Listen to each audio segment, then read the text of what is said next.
and our knowledge of the universe speak for themselves.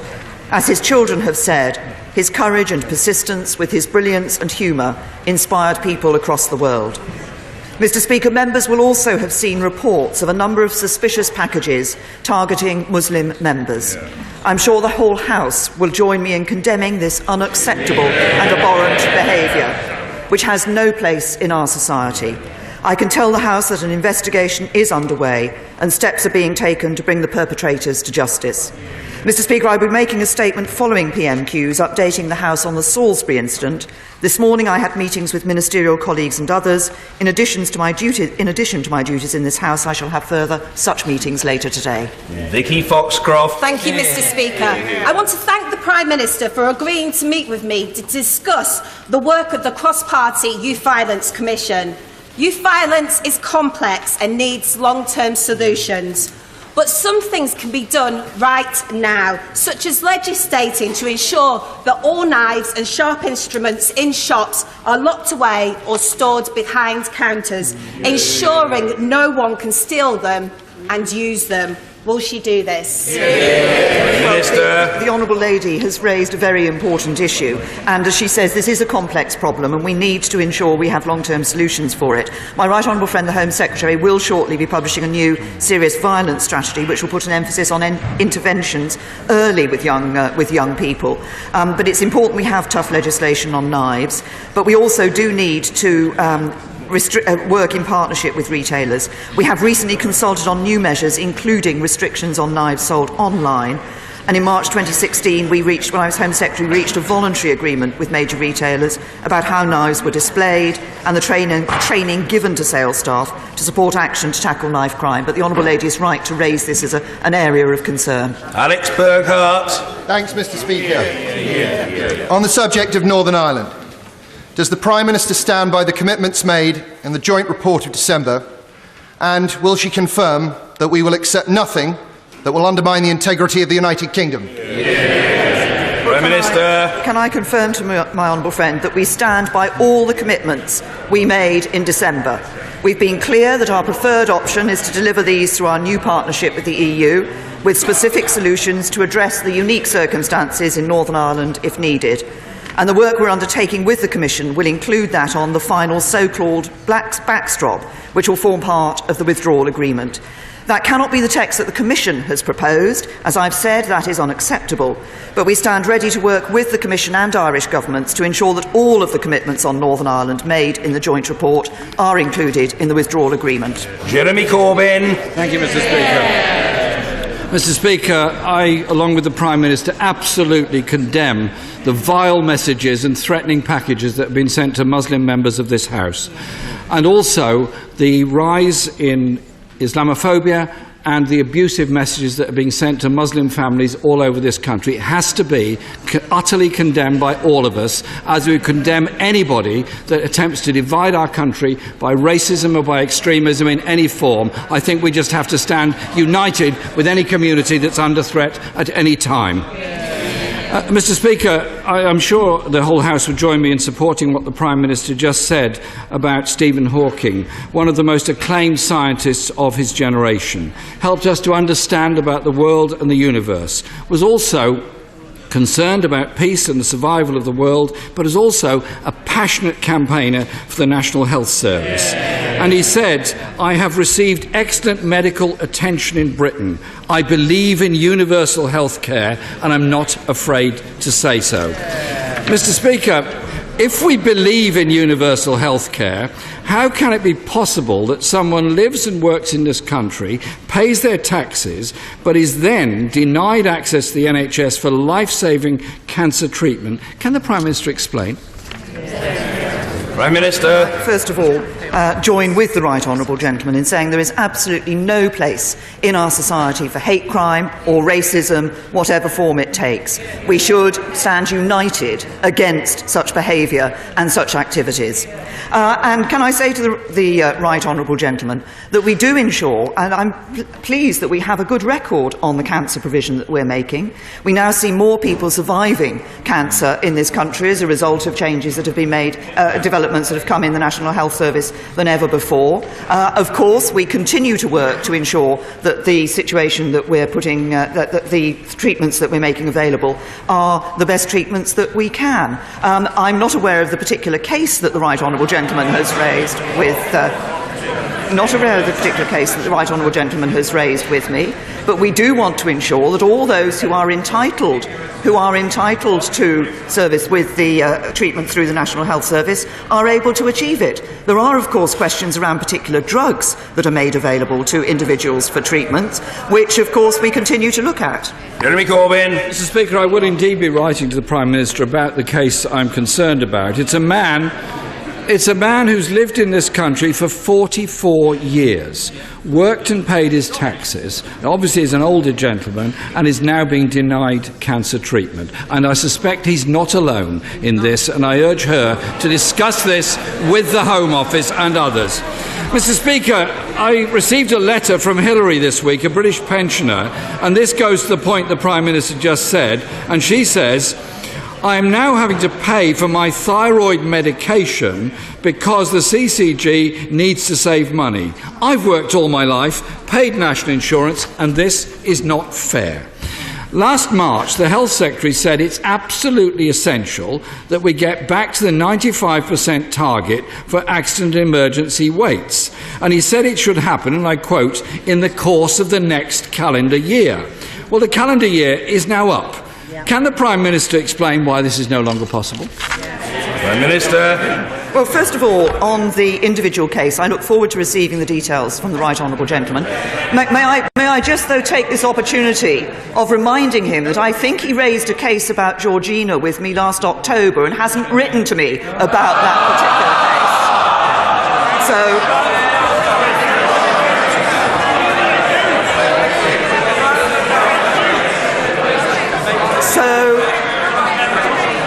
So, as I say, I look forward to receiving the details of the case that he has just set out. What we have done in relation to cancer treatment is ensure there are more diagnostic tests taking place. We see more people being seen by a specialist for suspected cancer and more people starting treatment for cancer. That's why I say that we have seen an improvement in the cancer treatment that is available to people in this country. And in relation to accident and emergency, I'm pleased to say that we do have more doctors working in accident and emergency. We have put more money in. The Chancellor announced this last year, both for winter pressures and to ensure that accident and emergency departments are able to provide the treatment that is right for the patient before them. Because for some people, actually, they don't need to be in an accident admitted to hospital. They need to be seeing a GP. We're working with the NHS to ensure that the treatment that patients receive is the treatment that is right for them. Jeremy Corbyn. Mr. Speaker, my understanding is Georgina's case was resolved before the Prime Minister was needed to do anything about it, following my raising it here.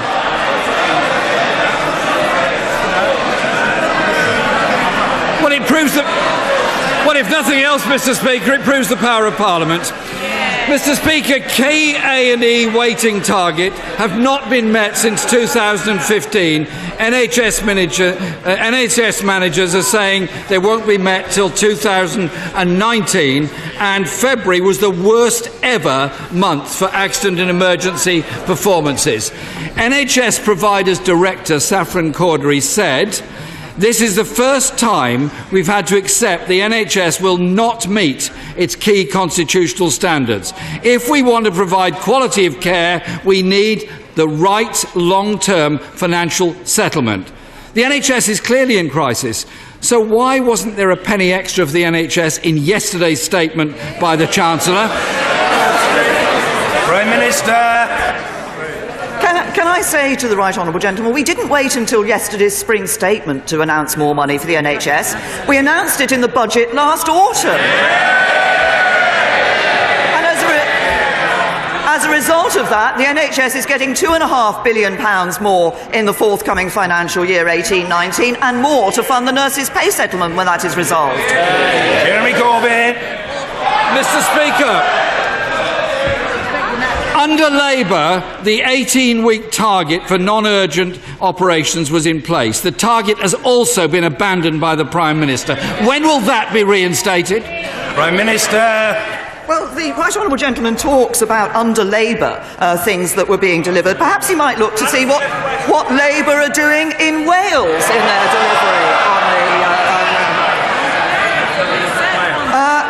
the latest annual data shows, when we're looking at 12-hour waits in A&E, that 3.4% of patients waited over 12 hours in Wales compared to 1.3% in England. If he wants to talk about meeting targets, he should talk to the Labour government in Wales. Jeremy Corbyn. Mr. Speaker, NHS England abandoned its A&E targets until April 2019. It's a bit rich for the Prime Minister to be scaremongering about Wales while she's abandoned the targets in England. Mr. Speaker, a recent... Order. Lots of questions to get through and they must be heard. Jeremy Corbyn. A recent NAO report states that NHS funding will fall by 0.3% in 2019. People's lives are at stake. Is the Prime Minister really saying A&E doctors are wrong, NHS managers are wrong, Royal Colleges are wrong, health unions are wrong, and actually it's only she that knows best about the NHS? Prime Minister. Can I just point out to the Right Honourable Gentleman, he talks about scaremongering in Wales, and I was pointing out the facts about what is happening in the NHS in Wales. And that's why we do see people in Wales often trying actually to get treatment in England rather than in Wales. But can I also say to the Right Honourable Gentleman, we are putting more money into the National Health Service. But what you need in order to be able to do that is to ensure that you have a strong economy to provide the money for the National Health Service. What do we know about the Labour's policies? It would cause a run on the pound, crash our economy, bankrupt Britain, and there'd be less money for the NHS. Jeremy Corbyn. When people are dying because of overcrowding and long waits in our hospitals, I think the Prime Minister should get a grip on it and ensure the NHS now has the money that it needs to deal with the patient demands. In a recent interview, the Health Secretary said of NHS staff, when they signed up to go into medicine, they knew there would be pressurised moments. What they also expected was a recognition, an annual pay rise without cuts in paid leave, proper funding for the National Health Service. And when there are 100,000 unfilled posts, clearly not enough staff around them to share the burden. We started with Professor Stephen Hawking, and he said just a few months ago, there is overwhelming evidence that NHS funding and the number of doctors and nurses are inadequate, and it's getting worse. Does she agree with Professor Hawking? Prime Minister. Once again, I'm very happy to point out some facts to the Right Honourable Gentleman. We have 14,900 more doctors working in the National Health Service. We have almost 13,900 more nurses working on our wards. Why did we put an emphasis on nurses working in our wards? Because of what we saw under the Labour government in mid-Staffordshire. And I just say to the Right Honourable Gentleman this, that what we need to do to ensure that we can provide the funding for the NHS, and we are providing record levels of funding for the NHS, is to ensure that we take a balanced approach to our economy. That's an approach to our economy that deals with our debts, keeps taxes low on working families, and puts more money into our public services like hospitals and schools. Labour's approach would increase the debt. Labour's approach would mean less money for our schools and hospitals, and it would mean higher taxes for ordinary working people, because what we know about the Labour Party is it's always ordinary people who pay the price of Labour. Richard Graham.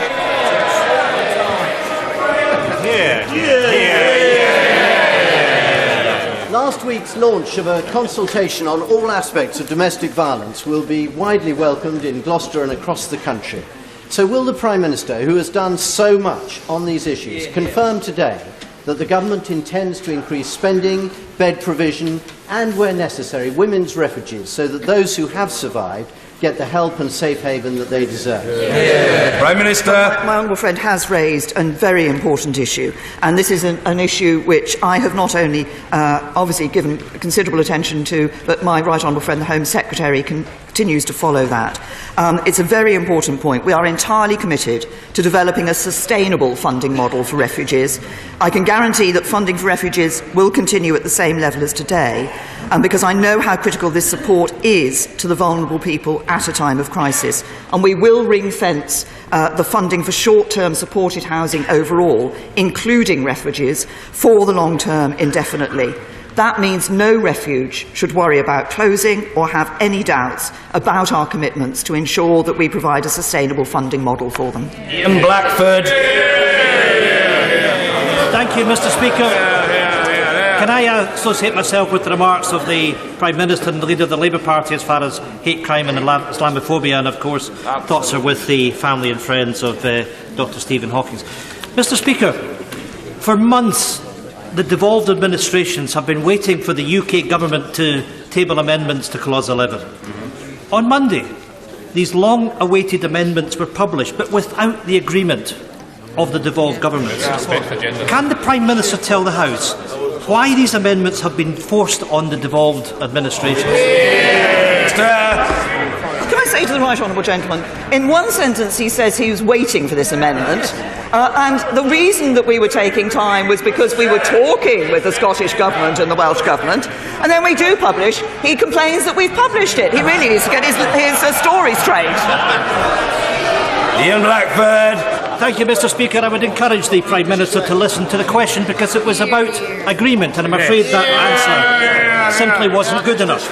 The Prime Minister famously claimed that the UK was made up of equal partners. What an irony, now that she's overseeing the demolition of the devolution settlement. In 1997, the Tories were happy to oppose the re-establishment of the Scottish Parliament. Their clothes haven't changed. Now in 2018, they're happy to systematically destroy the settlement that the Parliament thrives on.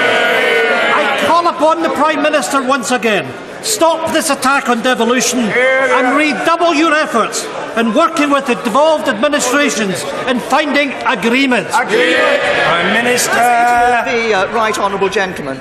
This is a government that has actually given more powers to the Scottish Government. This is a government that will be giving more powers to the Scottish Government. Significant extra powers will be devolved to the Scottish and Welsh Governments as a result of the decisions that we're taking around Brexit. But we have given more powers, including, of course, the tax-raising powers. It's just a pity that the Scottish nationalists have chosen to use their tax-raising powers to increase the taxes on people earning £26,000 or more. Jeremy Quinn. Horsham last week held an apprenticeship fair, building on the success which since 2010 has seen a 70% reduction in youth unemployment. Nationally, we see increasing exports, increasing productivity, increasing real wages. Will my right honourable friend again remind the House that it's that sustained economic performance that underpins our investment in our valued public services? Prime Minister. Can I commend Horsham for holding an apprenticeship fair? I think it's very important that we give young people the opportunity for those apprenticeships, but my honourable friend is absolutely right. We can only fund those public services if we have the strength in our economy providing the income for us to be able to do that. And in the last few weeks we've seen manufacturing output which has now grown for 9 consecutive months. That's the first time since records began in 1968. We've seen the best 2 quarters of productivity growth since the financial crisis, and the lowest year-to-date net borrowing since 2008, and of course employment near a record high. That's what Conservatives are doing, delivering a strong economy, new jobs, healthier finances, an economy that really is fit for the future. Jack Dromey. Mr. Speaker, last week GKN workers came to Parliament, typically 25 and 30 years service. Their mums and dads before them working for a British engineering icon 259 years old. Sat opposite were the 3 fabulously wealthy owners of Melrose, determined to stage a hostile takeover of their company, break it up and sell it off. Can I ask the Prime Minister this? She told Parliament she would act in the national interest. The next 10 days will decide the future. Will she use the powers that she has to intervene to block this hostile takeover in the British national interest? To the honourable gentleman, as he knows, the Business Secretary has been speaking to both of these companies on an impartial basis. We will always act in the UK national interest. Actually, it's under this government that we've seen the changes introduced to the Takeover Code to provide greater transparency, to give target firms more time to respond. There are a narrow range of scenarios where ministers can intervene on mergers on public interest grounds, but we will always ensure that we act in the national interest. Andrew Salou.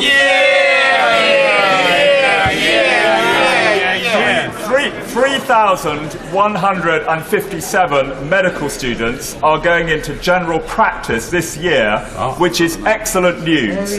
But we are still losing too many experienced GPs in their mid-50s due to the tax penalties on their old pension scheme. Would the government look at a targeted, time-limited exemption on this dedicated group of clinicians who do so much for the health of us all? Prime Minister. I say to my honourable friend, this is an important point. As he will know, experienced senior hospital doctors and GPs who become a member of the National Health Service pension scheme benefit from one of the best available defined benefit occupational pension schemes. And we provide generous tax reliefs to allow everyone to build up a pension pot worth just over £1 million tax-free. But the issue that he's raising is that GPs are not penalised if they work after age 55, but many may have exhausted the generous allowance for tax relief that is available by that time. But I can say to my honourable friend that the Chancellor of the Exchequer was, of course, listening to the question that he raised. Mr. Virendra Sharma. Thank you, Mr. Speaker. The 13th of April this year represents the 99th anniversary of the Jallianwala Bagh in Amritsar in India, known as Jallianwala Bagh Massacre, in which more than 1,000 peaceful protesters were murdered by soldiers under the command of General Dyer. Will the Prime Minister join me in commemorating the massacre and meet with me and others campaigning for this shameful episode to be remembered across the UK? Prime Minister. The honourable gentleman has raised a very specific issue and a very specific point, and I will be happy to look at the question that he's raised with me and respond to him in writing. Leo Doherty. Thank you, Mr. Speaker. In my constituency, Farnborough, in the borough of Rushmore, is the birthplace of British aviation and now home to a thriving range of aviation, aerospace and defence businesses, including the Airbus Zephyr. Will my honourable friend, the Prime Minister, join me in extending our best wishes to the Zephyr team as they look forward to making a world record-breaking attempt for high-altitude unmanned aviation? Prime Minister. I'm very happy to join with my honourable friend in wishing all the very best to the Zephyr team in the attempt that they are making. But he's right that his constituency plays a very crucial role in the aerospace industry, and I'm pleased to say that we're continuing to work with that industry through the Aerospace Growth Partnership to ensure that we can further enhance that industry, and we wish the Zephyr team well. Bill Esterson. Mr. Speaker, the UK has the lowest growth in the G7. So why is the government's answer to this to give handouts to some of the wealthiest bankers to fund an already lavish lifestyle, paid for by taking the crumbs off the table of those on universal credit whose children depend on free school meals?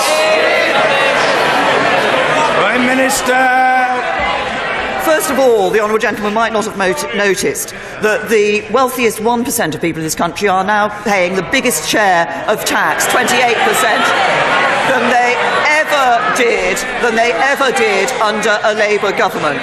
But if he's referring to the bank levy, can I also say to him, it was the Conservative Party that introduced the bank levy that has raised £15 billion and is predicted to raise a further £11 billion that we can spend on public services. It is the Conservative government that is changing the way we do it, so we do it in a better way. So in future, we will be raising nearly £19 billion extra from the banks over the next 5 years. That's £3 billion more money from the banks to be spent on public services. Neil Parish. Great British food is produced by hard-working farming families in this country. As we produce a new British agricultural policy, does my right honourable friend agree with me that supporting food production in this country is a public good? Prime Minister. Very happy to agree with my honourable friend the importance of food production in this country. I'm also happy to commend the work of hard-working farmers up and down the country, but also all those who work in our food production industry. And we now have, as my honourable friend will know, a historic opportunity as we leave the EU to deliver a farming policy that is going to work for the whole industry. Bridget Phillipson. Thank you, Mr. Speaker. Just minutes ago, Facebook announced that they will be taking down several pages associated with the extremist group Britain First. Does the Prime Minister join me in welcoming that? But does she not also accept that there needs to be a clear role provided by government to give guidance to social media companies on how they operate in our democracy? Prime Minister. I certainly welcome that announcement by Facebook, and I'm pleased to say that my right honourable friend, the Home Secretary, has been working with these companies to ensure that they do more, they do act more clearly in taking down material that is of an extremist nature. But I'm very pleased to welcome the announcement that Facebook has made, and I hope other companies will follow. Anne-Marie Morris. Thank you, Mr. Speaker. May I first congratulate the Prime Minister on her pioneering work in fighting modern-day slavery. However, has she been advised that a central plank of her law enforcement policy isn't working? With 65 prosecutions of traffickers abandoned last year because of victim fear as to their safety, and no reparations orders to compensate victims for the ordeals made against convicted traffickers. Prime Minister. I thank my honourable friend for raising what is a very important issue.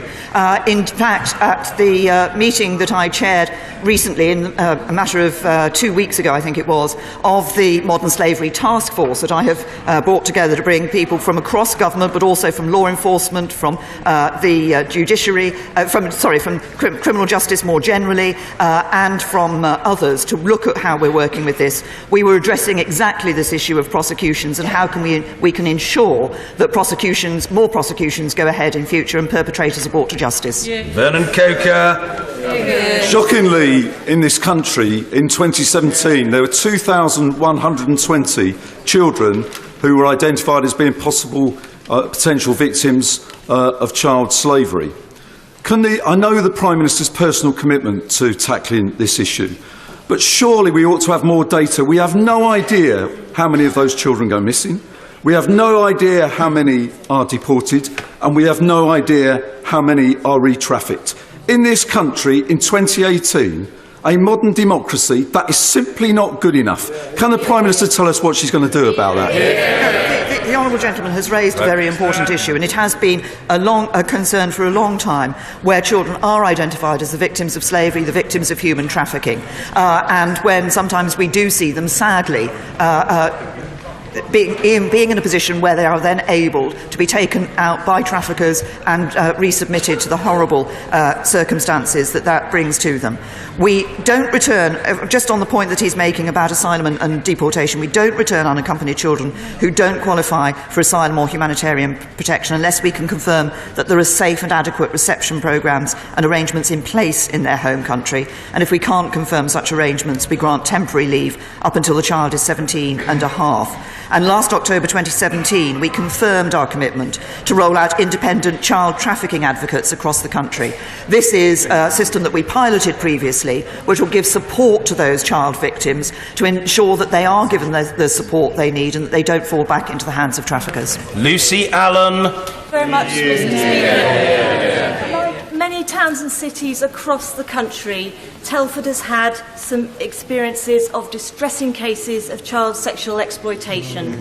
The authorities in Telford have now agreed to conduct an independent inquiry to find out what happened and to give victims answers.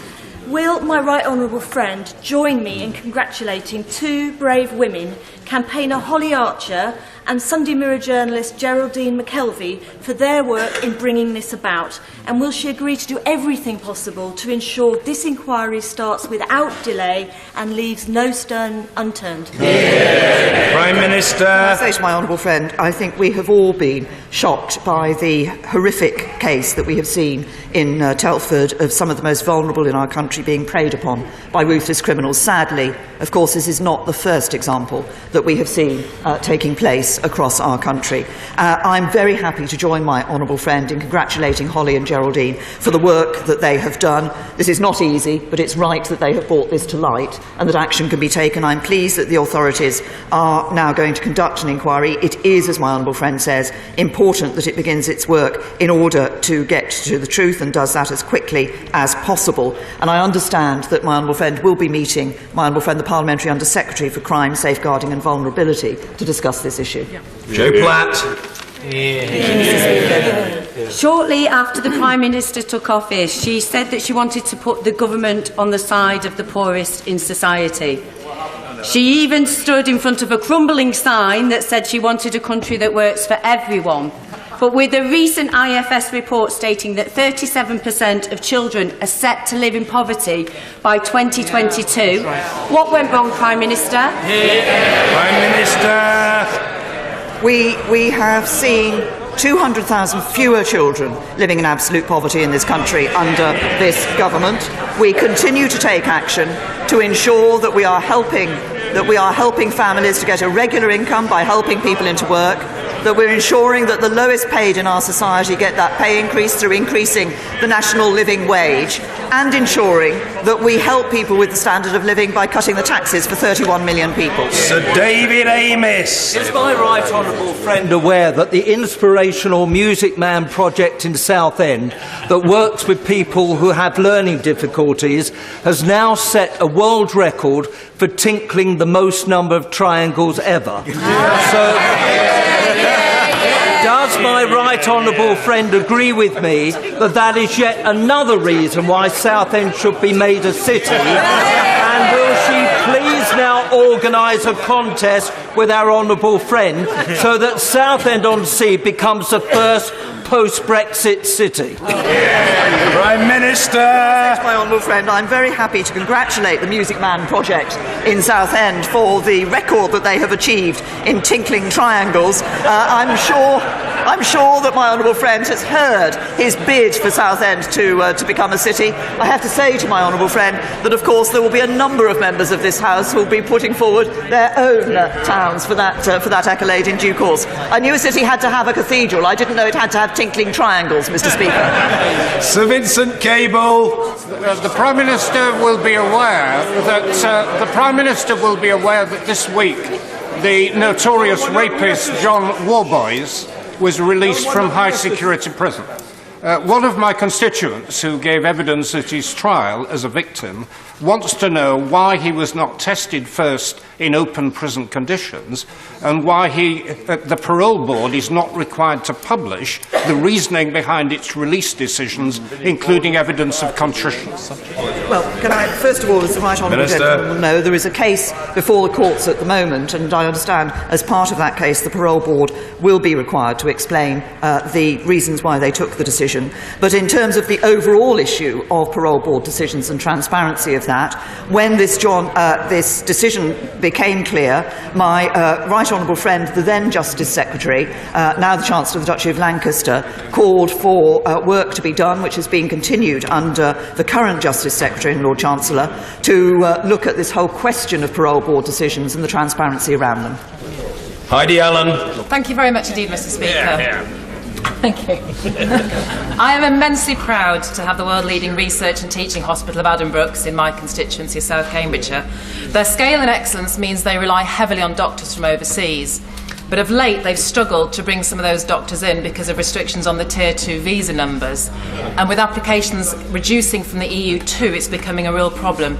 Please can the Prime Minister reassure me and my hospital that she's aware of this challenge and she has a plan to address it? Well, can I Prime Minister.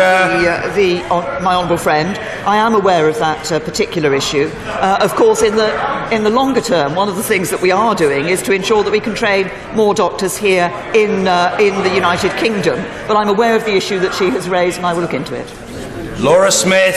Thank you, Mr. Speaker. Last year, the Prime Minister acknowledged that our social care system is broken and promised to fix it. Since then, 2 care providers in Crewe and Nantwich have been placed into special measures, and another is worried that it may have to close due to a lack of funding. What does the Prime Minister say to providers who state the local government settlement doesn't go far enough and that they cannot afford to wait? for the government's Green Paper? Minister. Well, I say to the Honourable Lady that, as she will know, I have always said that there were some short-term measures that needed to be taken in relation to the pressure on social care, medium-term measures and long-term. In the short term, we have provided more funding for local authorities. £2 billion extra was announced by my right honourable friend, the Chancellor of the Exchequer. We are seeing more money going into social care in local authorities. We, in the medium term, need to ensure that best practice is spread across the whole country. And we also do, as she's referred to the Green Paper, need to ensure that we can develop a long-term sustainable funding model for social care in this country, and that's what we continue to work on. Speaker. It is sadly a matter of public record that RBS and HBOS deliberately asset stripped thousands of potentially viable businesses to benefit their own bank or individual bankers. And evidence before the High Court indicates that Lloyds may also be guilty of the same. Would the Prime Minister consider the calls of the All-Party Group for Fair Business Banking, which has been endorsed by the Chief Executive of the FCA, Andrew Bailey, for a full public inquiry into this disgraceful scandal? Minister. This is an issue that is of concern to many. Small businesses are the backbone of our economy, and we need to ensure that we do learn the lessons that, from what happened at RBS and HBOS. And as he will know, the FCA has reported areas of widespread inappropriate treatment of firms by RBS, who have apologised and set up a scheme for compensation for victims. There is an ongoing investigation which is continuing to be conducted by the FCA into RBS, and they're also undertaking 2 separate investigations into HBOS. But we will continue to work with the independent regulator and the industry to ensure that small and medium-sized businesses get the support they need. Catherine West. Thank you, Mr. Speaker. Just since Christmas, there have been 5 high-profile gun crimes in Haringey, including one last Thursday when a 19-year-old young man named Kelvin Odunyi was shot in the head with the marksman a pillion on the back of a moped to the entrance of a cinema in Wood Green. We know our streets are plagued by knife crime. Now the intent to kill with a gun takes the epidemic to a whole new level. This can't go on, and it must stop. Will the Prime Minister please meet with me and community leaders to put an end to this epidemic of gun crime? Yes, Prime Minister. I say to the Honourable Lady that I suggest that she meets with the Home Secretary, who will shortly be publishing a strategy in relation to this issue of serious violence that takes place. We're all concerned about the use of mopeds has been known for snatching, for effectively mugging, and that's something that my right honourable friend, the Home Secretary, had already been looking at and working on with the police. But on this issue that she's raised of gun crime, I'm sure my right honourable friend will be happy to meet her. Mr. Peter Bone. Thank you, Mr. Speaker. Following the question from the right honourable member for Gedling, could I agree entirely with what he said? The Prime Minister has done more than anyone in this House to end the terrible modern-day slavery. But we have one problem, sir, and that is the treatment of child victims. They are put in the care of local authorities, and as the honourable member said, they are then re-trafficked. Could we look at having a system like we do for adults, where safe homes are provided centrally, not by local government, so re-trafficking cannot occur? Prime Minister. Yes, well, my honourable friend follows up the right honourable member for Gedling on an important point about these child victims of trafficking, and I will certainly look at the issue that he has raised. The independent child advocates that I referred to in my response to the right honourable member for Gedling was one way in which we feel we can give greater support to these child victims to ensure that we do not see them being lost to the local authorities and being re-trafficked, because he's absolutely right. It is a scandal when a victim goes into the care of a local authority and then somebody is able to come along and remove them from that care and take them back into slavery. Order. Statement. The Prime Minister. With permission, Mr. Speaker, I would like to make a statement on the response of the Russian. First, on behalf of the whole House, let me pay tribute once again to the bravery and professionalism of all the emergency services, doctors, nurses and investigation teams who have led the response to this appalling incident. And also to the fortitude of the people of Salisbury. And let me reassure them that, as Public Health England have made clear, the ongoing risk to public health is low, and the government will continue to do everything possible to support this historic city to recover fully. Mr. Speaker, on Monday I set out that Mr. Skripal and his daughter were poisoned with a Novichok, a military-grade nerve agent developed by Russia. Based on this capability, combined with their record of conducting state-sponsored assassinations, including against former intelligence officers whom they regard as legitimate targets, the UK government concluded that it was highly likely that Russia was responsible for this reckless and despicable act, and there were only two plausible explanations. Either this was a direct act by the Russian state against our country, or conceivably the Russian government could have lost control of a military-grade nerve agent and allowed it to get into the hands of others. Mr. Speaker, it was right to offer Russia the opportunity to provide an explanation, but their response has demonstrated complete disdain for the gravity of these events. They have provided no credible explanation that could suggest they lost control of their nerve agent. No explanation as to how this agent came to be used in the United Kingdom. No explanation as to why Russia has an undeclared chemical weapons programme in contravention of international law. Instead, they have treated the use of a military-grade nerve agent in Europe with sarcasm, contempt and defiance. So, Mr. Speaker, there is no alternative conclusion other than that the Russian state was culpable for the attempted murder of Mr. Skripal and his daughter, and for threatening the lives of other British citizens in Salisbury, including Detective Sergeant Nick Bailey. This represents an unlawful use of force by the Russian state against the United Kingdom. And as I set out on Monday, it has taken place against the backdrop of a well-established pattern of Russian state aggression across Europe and beyond. It must therefore be met with a full and robust response, beyond the actions we have already taken since the murder of Mr. Litvinenko, and to counter this pattern of Russian aggression elsewhere. As the discussion in this House on Monday made clear, it is essential that we now come together with our allies to defend our security, to stand up for our values, and to send a clear message to those who would seek to undermine them. This morning I chaired a further meeting of the National Security Council, where we agreed immediate actions to dismantle the Russian espionage network in the UK, urgent work to develop new powers to tackle all forms of hostile state activity, and to ensure that those seeking to carry out such activity cannot enter the UK, and additional steps to suspend all planned high-level contacts between the United Kingdom and the Russian Federation. Let me start with the immediate actions. Mr. Speaker, the House will recall that following the murder of Mr. Litvinenko, the UK expelled 4 diplomats. Under the Vienna Convention, the United Kingdom will now expel 23 Russian diplomats who have been identified as undeclared intelligence officers. They have just 1 week to leave. This will be the single biggest expulsion for over 30 years, and it reflects the fact that this is not the first time that the Russian state has acted against our country. Through these expulsions, we will fundamentally degrade Russian intelligence capability in the UK for years to come, and if they seek to rebuild it, we will prevent them from doing so. Second, we will urgently develop proposals for new legislative powers to harden our defences against all forms of hostile state activity.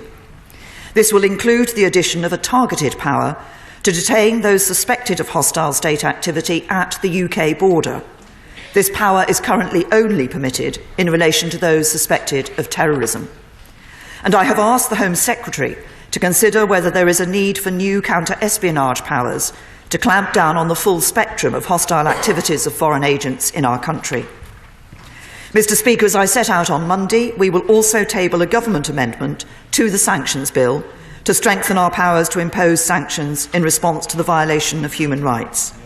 In doing so, we will play our part in an international effort to punish those responsible for the sorts of abuses suffered by Sergei Magnitsky. And I hope, as with all the measures I am setting out today, that this will command cross-party support. Mr. Speaker, we will also make full use of existing powers to enhance our efforts to monitor and track the intentions of those travelling to the UK who could be engaged in activity that threatens the security of the UK and of our allies. So we will increase checks on private flights, customs and freight. We will freeze Russian state assets wherever we have the evidence that they may be used to threaten the life or property of UK nationals or residents. And led by the National Crime Agency, we will continue to bring all the capabilities of UK law enforcement to bear against serious criminals and corrupt elites. There is no place for these people or their money in our country. Mr. Speaker, let me be clear. While our response must be robust, it must also remain true to our values as a liberal democracy that believes in the rule of law. Many Russians have made this country their home, abide by our laws, and make an important contribution to our country, which we must continue to welcome. But to those who seek to do us harm, my message is simple. You are not welcome here. Mr. Speaker, let me turn to our bilateral relationship. As I said on Monday, we have had a very simple approach to Russia: engage but beware. And I continue to believe it is not in our national interest to break off all dialogue between the United Kingdom and the Russian Federation. But in the aftermath of this appalling act against our country, this relationship cannot be the same. So we will suspend all planned high-level bilateral contacts between the United Kingdom and the Russian Federation. This includes revoking the invitation to Foreign Minister Lavrov to pay a reciprocal visit to the UK and confirming there will be no attendance by ministers or indeed members of the royal family at this summer's World Cup in Russia. Finally, Mr. Speaker, we will deploy a range of tools from across the full breadth of our national security apparatus in order to counter the threats of hostile state activity. While I have set out some of these measures today, members on all sides will understand that there are some that cannot be shared publicly for reasons of national security. And of course, there are other measures we stand ready to deploy at any time should we face further Russian provocation. Mr. Speaker, none of the actions we take are intended to damage legitimate activity or prevent contacts between our populations. We have no disagreement with the people of Russia, who have been responsible for so many great achievements throughout their history. Many of us looked at a post-Soviet Russia with hope. We wanted a better relationship, and it is tragic that President Putin has chosen to act in this way. But we will not tolerate the threat to life of British people and others on British soil from the Russian government, nor will we tolerate such a flagrant breach of Russia's international obligations.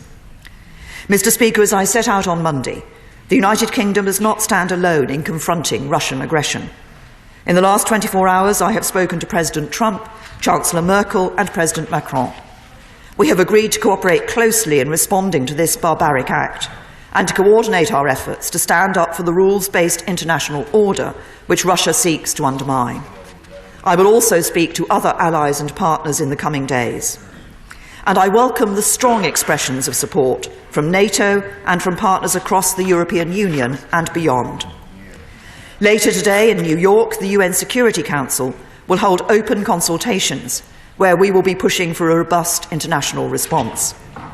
We have also notified the Organisation for the Prohibition of Chemical Weapons about Russia's use of this nerve agent, and we are working with the police to enable the OPCW to independently verify our analysis.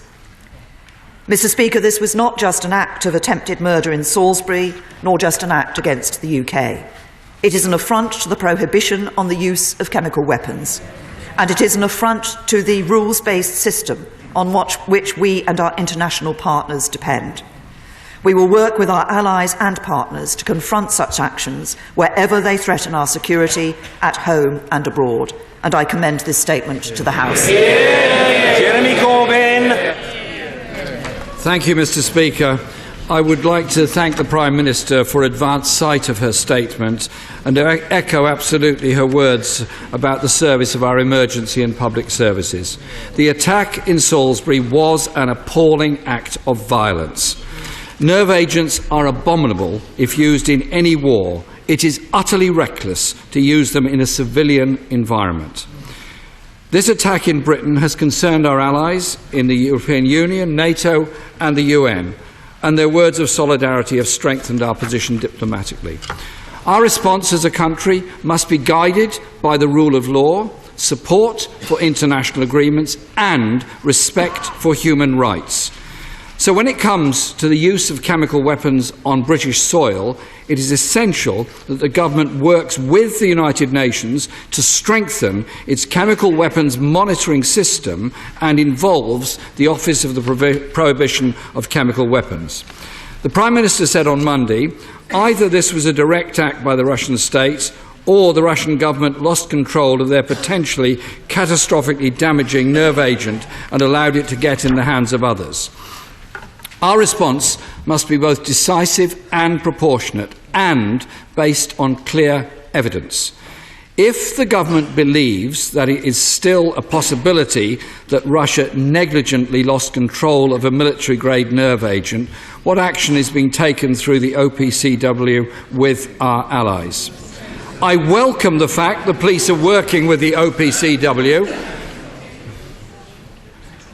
And has the Prime Minister taken the necessary steps under the Chemical Weapons Convention to make a formal request for evidence from the Russian government under Article 9.2? How has she responded to the Russian government's request for a sample of the agent used in the Salisbury attack to run its own tests?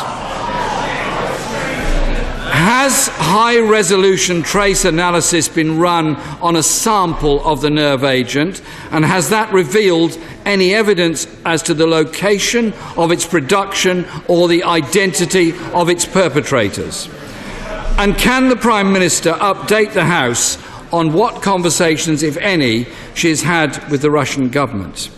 And while suspending planned high-level contacts, does the Prime Minister agree that it is essential to maintain a robust dialogue with Russia in the interest of our own and wider international security? With many countries, Mr. Speaker, speaking out alongside us, the circumstances demand that we build an international consensus to address the use of chemical weapons. We should urge our international allies to join us and call on Russia to reveal without delay full details of its chemical weapons programme to the Organisation for the Prohibition of Chemical Weapons. It is, as we on these benches have expressed before, a matter of huge regret that our country's diplomatic capacity has been stripped back with cuts of 25% in the last 5 years. It is, Mr. Speaker,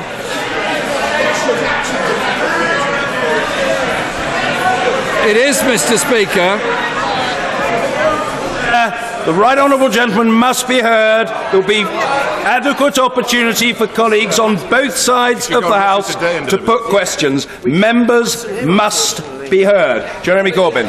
I couldn't understand a word of what the Foreign Secretary just said, Mr. Speaker, but his behaviour demeans his office.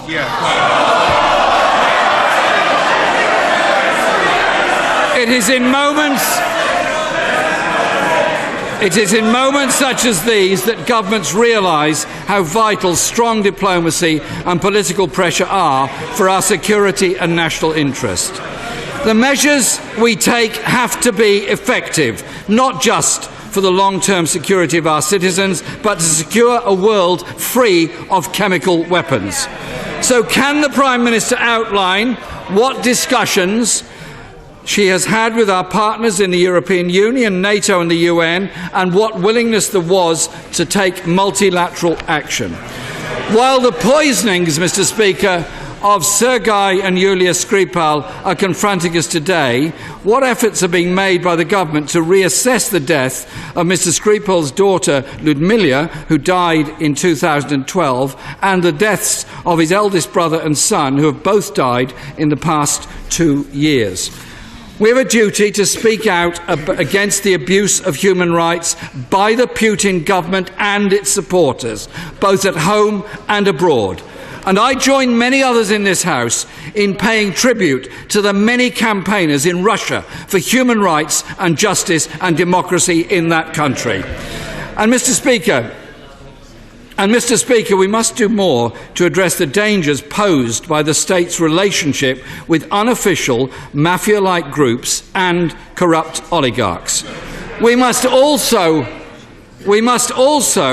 expose the flows of ill-gotten cash between the Russian state and billionaires who become stupendously rich by looting their country and subsequently use London to protect their wealth. We welcome the Prime Minister's statement today, clearly committing to support the Magnitsky amendments and implementing them as soon as possible, as we on this side have long pushed for. Mr. Speaker, yesterday, Nikolai Glushkov, a Russian exile who was close friends with the late oligarch Boris Berezovsky, was found dead in his London home. What reassurance can she give to citizens of Russian origin living in Britain that they are safe here? Mr. Speaker, the events in Salisbury earlier this month are abominable and have been rightly condemned right across the House. Britain has to build a consensus with our allies, and we support the Prime Minister in... Mr. Speaker, we support the Prime Minister in taking multilateral action and firm action to ensure we strengthen the Chemical Weapons Convention, to ensure that this dreadful, appalling act, which we totally condemn, never happens again in our country. The right honourable gentleman raised a number of questions around the nerve agent that had been used.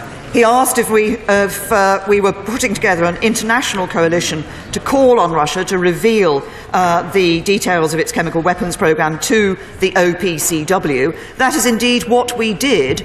We gave the Russian government the opportunity, through the démarche that my right honourable friend, the Foreign Secretary, delivered to the Russian ambassador here in London earlier this week, to do just that. They have not done so.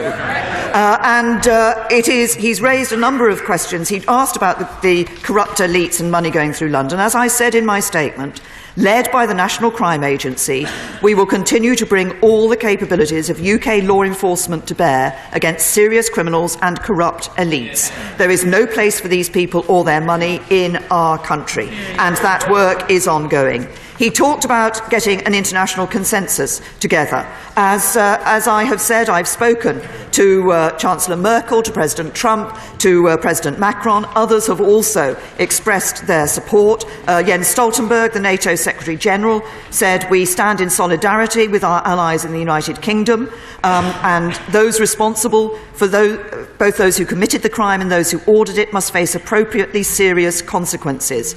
The NATO Council has expressed deep concern at the first offensive use of a nerve agent on alliance territory since NATO's foundation, and allies agreed the attack was a clear breach of international norms and agreements. And Donald Tusk, the President of the EU Council, said, I express my full solidarity with PM Theresa May in the face of the brutal attack, inspired most likely by Moscow. I'm ready to put the issue on next week's European Council. So we will be doing that. But I say to the right honourable gentleman, this is not a question of our diplomacy, of what diplomatic support we have around the world. This is a question of the culpability of the Russian state for an act on our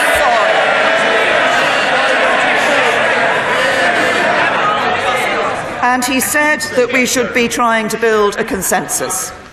It's clear from the conversations I've had with allies that we have a consensus with our allies. It was clear from the remarks that were made by backbenchers across the whole of this House on Monday that there is a consensus across the backbenches of this House. I am only sorry that the consensus does not go as far as the right honourable gentleman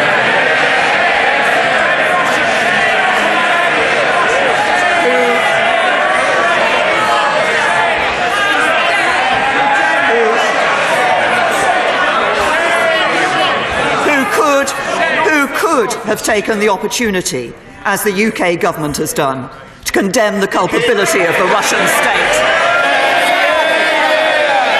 Mr. Kenneth Clark.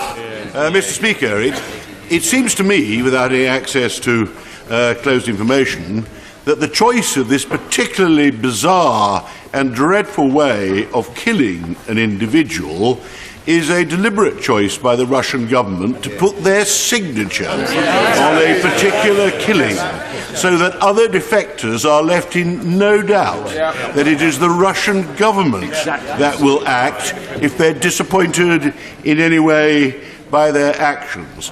Now, in the light of that, the only sensible question that the Leader of the Opposition asked was what consultation we propose to have with NATO, the other European countries, with the American government, about positive action that could be taken to prevent this continuing defiance of international law with the defiance of all the rules on testing and possession of chemical weapons. It's not just a question of expressing our anger about Salisbury. This is actually a serious threat to the safety of the Western world, unless and until we all do something together to actually start getting the Russians to do something as opposed to simply ignore us. Well said. My right honourable friend and learned friend is absolutely right, and that is why we are not only talking to allies bilaterally, but there will, as I understand it, be a meeting of the NATO Council tomorrow at which this issue will be considered. As the President of the EU Council has said, he will be putting this on the agenda of the European Union Council meeting at the end of next week. And my right honourable and learned friend is absolutely right. While we rightly initially focus on the use of this nerve agent here in the UK and its impact on us here in the UK, this is about the illegal use of chemical weapons by the Russian state. And it is about an illegal programme to develop, in developing those chemical weapons by the Russian state. And we will leave no stone unturned in order to work with our allies to ensure that we respond appropriately to that. Ian Blackford. Thank you, Mr. Speaker, and let me thank the Prime Minister for advance sight of her statement. As the Prime Minister has stated, the attack on Mr. Skripal and his daughter was an unlawful use of force by the Russian state against the United Kingdom. Mr. Speaker, there has to be a robust response to the use of terror on our streets. We must act in a measured way to show that we will simply not tolerate this behaviour. And in this regard, I welcome and associate with those of us in these benches with the measures contained in the statement. On this matter, I commit my party to working constructively with the government. I am sure the House will join me with extending thanks to the police and security services who are working round the clock on the recent case in Salisbury. Hear, hear. Mr. Speaker, it has been warming to see our closest friends and allies across Europe expressing solidarity and support. Our friends globally must join with us by standing up to this abuse of state power by Russia. And I look forward to discussions in the United Nations. The United Nations must speak with a clear and an unambiguous voice. Mr. Speaker, the fact that we are expelling the largest number of undeclared intelligence officers in over 30 years is welcome, and is the desire to examine what can be done from a legislative perspective to defend against hostile state activity. As someone who has previously supported the so-called Majinsky measures, I am pleased that the government is signalling action in this area. And let me commend the actions of Bill Browder, who I've had the opportunity to meet previously, someone that has been personally at massive risk and has stood up to the effects of Russian state power. Mr. Speaker, financial sanctions are welcome, and we must redouble our efforts against any money laundering by those responsible. It must be clear to the Russian authorities that we will not tolerate activities that infringe international law. Whilst we support the PM's actions, we will continue to scrutinise them carefully, and we must ensure proper scrutiny of any new proposed legislation. Our thoughts are with those in Russia who have suffered from abuse of state power. There is no doubt that that is what we are seeing. And in doing so, we look forward to a time where we can engage positively for a time of peace and cooperation. But the only response today must be a robust one towards the Kremlin and to Russia. Can I... That's how you do it.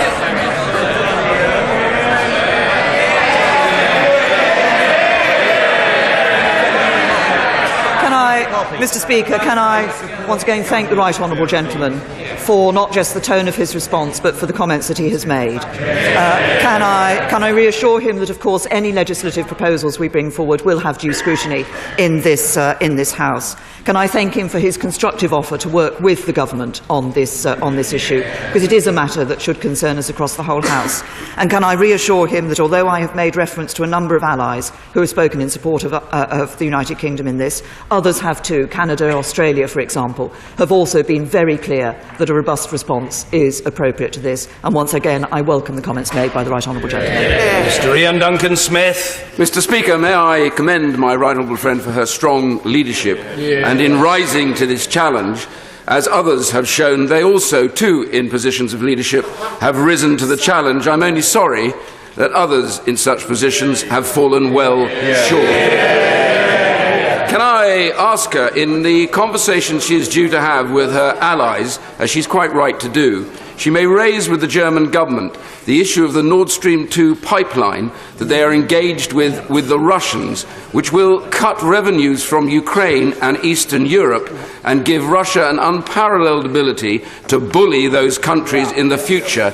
If Russia is, as we now believe, a rogue state, could she please try and persuade our allies in Europe and elsewhere not to treat with them and make them better off?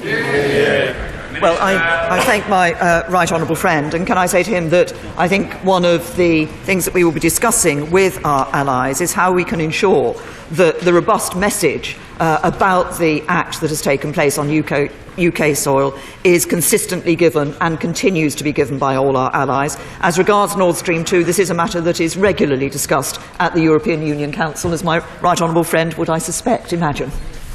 Yvette Cooper.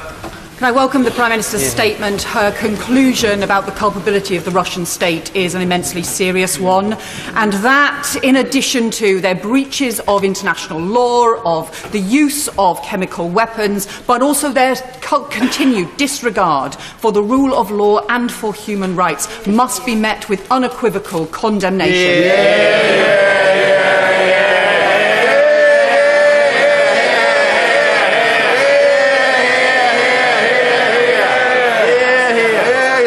I welcome both the measures she has taken to downgrade the intelligence capability that the Russian state has, but also, in particular, the work that I understand has started with the United Nations. It is important to expose Russia and what they are doing within the United Nations and to build the broadest possible support against them. Can she say a bit more about what she is doing on that front? Can I also thank the Right Honourable Lady for the strength of the statement that she has just made, which I know is representative of many of her Right Honourable and Honourable friends on the backbenches opposite.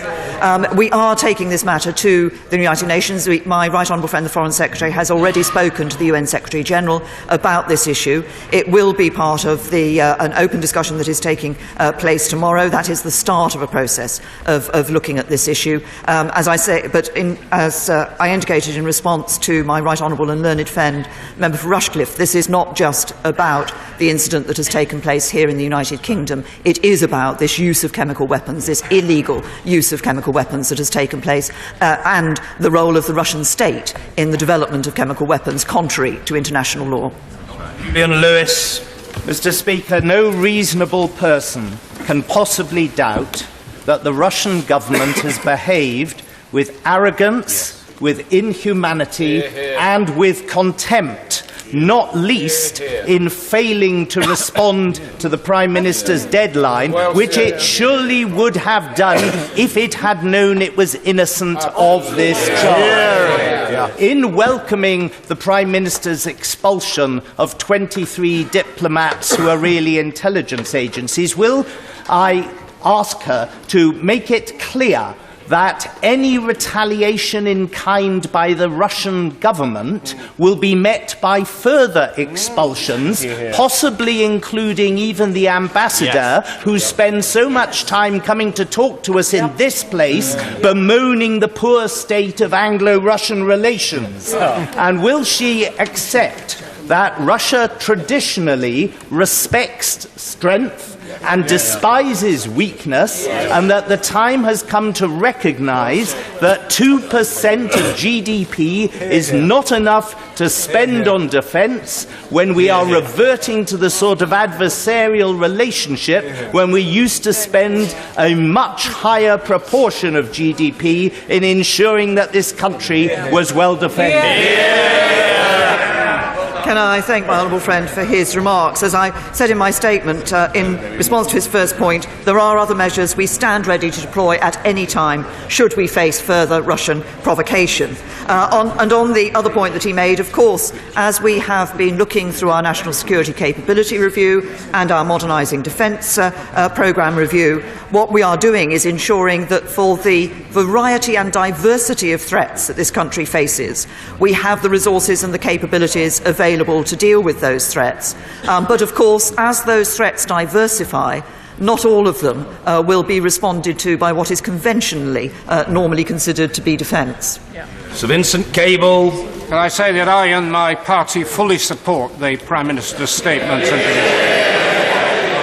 Can I ask, what is her response to the brave leader of the opposition in Russia, Alexei Navalny, who is not allowed to stand in the presidential election, who has said that the most effective action the British government can take is to use its legal powers, such as the unexplained wealth orders, against named individuals who are critical to the Putin operation. And she names in particular Mr. Alisher Usmanov, who has substantial property and sporting interests, and the first Deputy Prime Minister, Mr. Igor Shivalov, who, amongst other things, owns a £14 million flat overlooking the Ministry of Defence.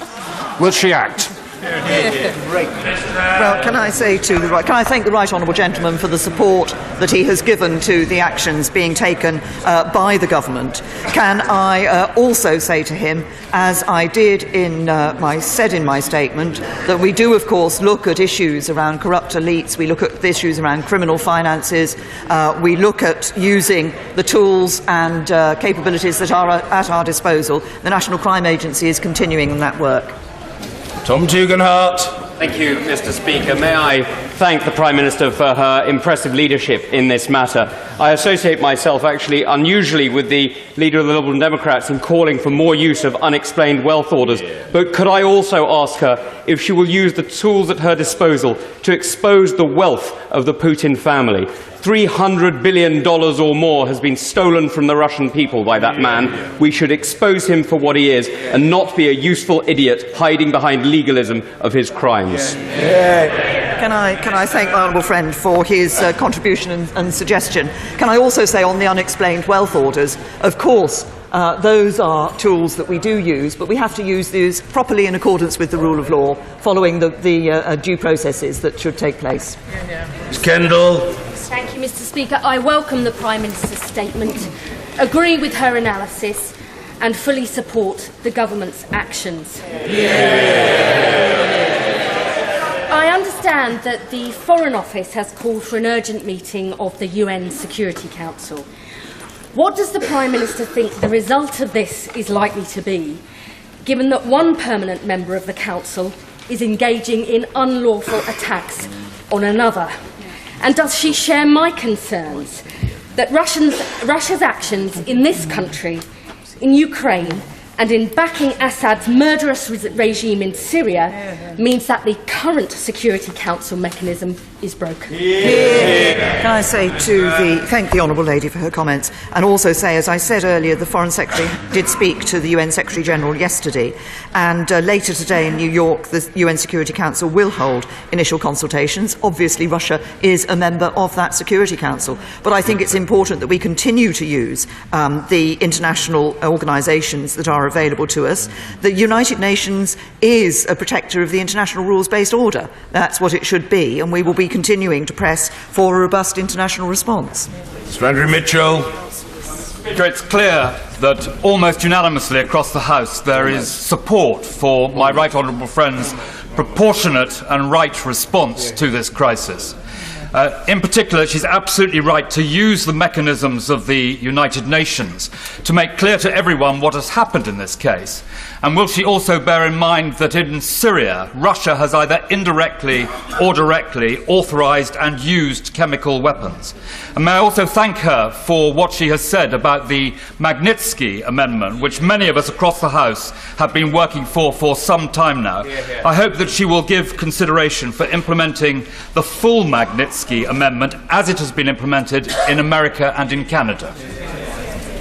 Can I first of all say to my right honourable friend, and it picks up a point that was actually made from the previous question, that this isn't simply one act we see from Russia. This is a pattern of actions by Russia where they are undertaking in a variety of ways different actions. Of course, what we see them doing in Syria, what we've seen them doing by the illegal annexation of Crimea and their activities in the Donbass. We also see their use of propaganda, their attempt to interfere in elections across the continent of Europe. These are all the actions that the Russian state is getting involved in. And in response to the second point, we will bring forward a government amendment to reflect the Magnitsky considerations and to ensure that we have got the strongest possible means to deal with these issues. Sammy Wilson. We welcome the decisive action which has been taken by the Prime Minister today, and it sits in contrast with the policy of appeasement that we have heard from the front bench of the Labour Party. And I am sure that the people of the United Kingdom are pleased that it is the Prime Minister who is standing behind that dispatch box today, defending the rule of law and the citizens of this country. However, she has told us that she has spoken to our allies over the last couple of days. Perhaps she could tell us, apart from words of support, what actions have they committed to ensure that, first of all, a message is sent out about this action and actions in the future? Can I thank the honourable gentleman for his remarks and for the support of the DUP for the action that the government is taking on this matter? And can I say to him that in relation to the actions to be taken by international allies, of course they were waiting for us to announce the various actions that we were taking, the decision taken by the National Security Council this morning, but we will be holding further discussions with our allies about the way in which they can support what we are doing by actions themselves. Mr. Dominic Grieve. Thank you, Mr. Speaker.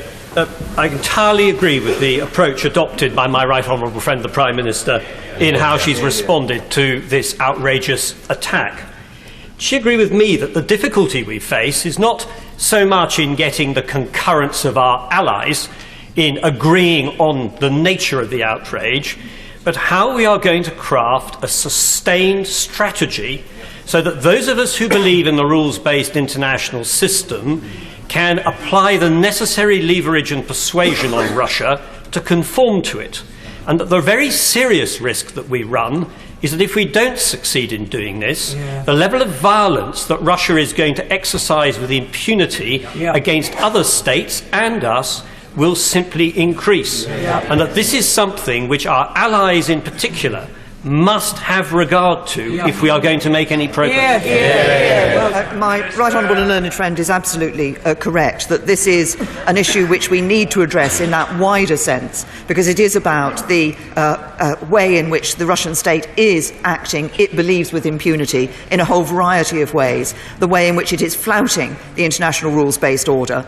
We must come together as allies to ensure that we are supporting that international rules-based order and that we have not just a collective agreement, but a collective approach which ensures that we can challenge what Russia is doing.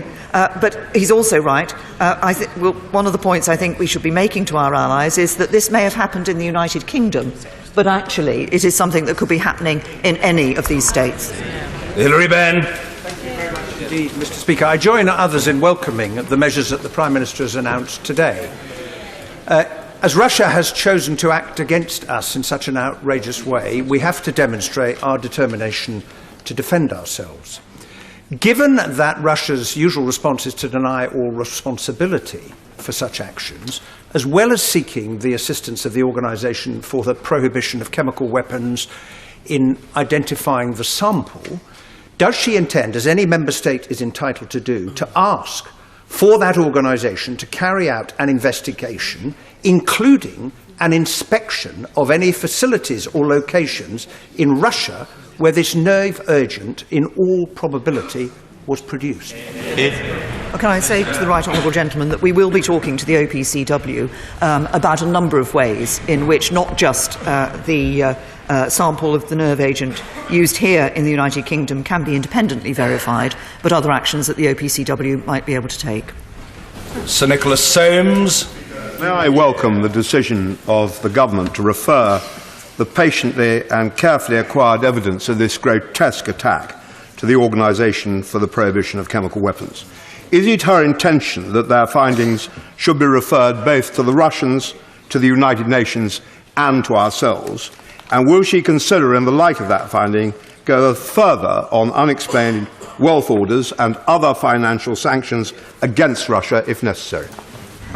Can I say to my right honourable friend that, of course, we are asking the OPCW to independently verify this so that it can be clear to everyone the nature of this nerve agent. Can I also say to him that, as I've said earlier in response to the unexplained wealth orders, these are things which we do operate, we do use, and we have introduced, but we will always ensure that they are done on evidence and, obviously, we operate according to the rule of law.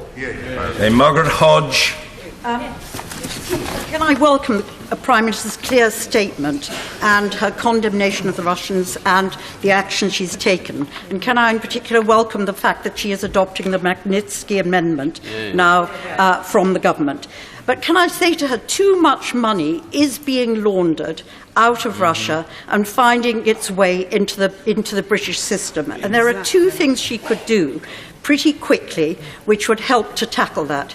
In the first place, she could bring forward the public register of ownership of properties, which was promised by her predecessor in 2015 and has been delayed by this government. And in the second place, she could increase transparency in our corporate structures so we would know who forms companies here, where the money comes from, and deal with it if it's illicit money brought in by unsavoury people. Can I say to the right honourable lady, in relation to the issue that she's raised about the transparency in relation to property ownership, that is something that I have discussed with the Business Secretary. We haven't been delaying that. We do need to ensure that we get that right when we introduce it, but we have been discussing the timing for introducing that, because we do want to ensure we've got all the tools in our locker that we can use and can help us in this in the endeavour that we're engaged in.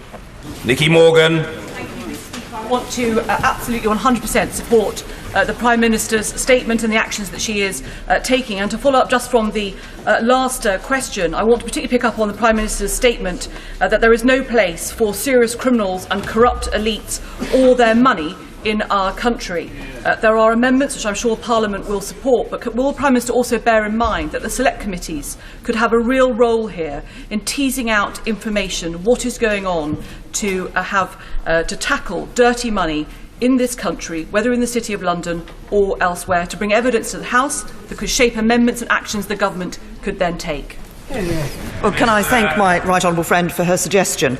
Can I say that I recognise the role that select committees can play. I suspect my right honourable friend has just set up a stream of work for her own Treasury Select Committee to undertake. Bradshaw. Can I assure the Prime Minister that most of us on these benches fully support the measures that she has announced today? And indeed, some of us think they could have come a bit sooner.